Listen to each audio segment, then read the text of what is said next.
Jail guard Sunil Teligiri, attached with Sada jail at Vasco, has been suspended. Teligiri was arrested on August 29th with illegal possession of narcotic substances. 4 senior officers of Central Jail at Aguad are also served notice in the case of death of a prisoner due to food poisoning.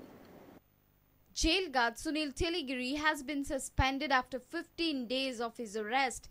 Sunil Teligiri was caught red-handed by IRB security staff at the entrance gate of the Sada jail during routine checkup with illegal possession of narcotic substances.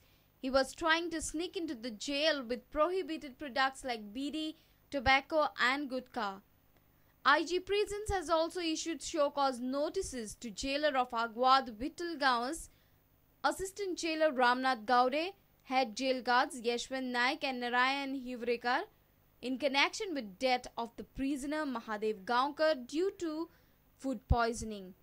Departmental inquiry has held all of them prima facie guilty for negligence that resulted in death of the prisoner.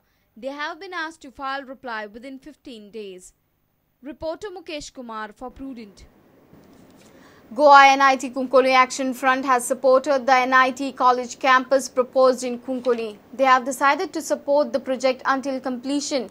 The front has claimed that the NIT opposing group has selfish motives. The pro group has ridiculed the anti-NIT group for opposing the project in Kunkoli. Why they are opposing? They are habitual. Some people are habitual opposers. In Kunkoli, if anything comes, they are first to oppose. You also know, I also know. I don't want to name. We are all not political people. No, this is what there are some people, as I have said.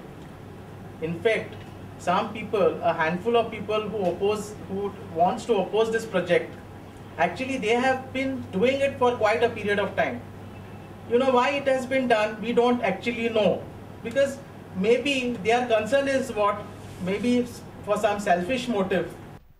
The front has decided not to succumb to the opposition and to keep fighting for the NIT project in Kunkoli. Reporter Pratik Parab for Prudent. Let's take a short break. Stay tuned.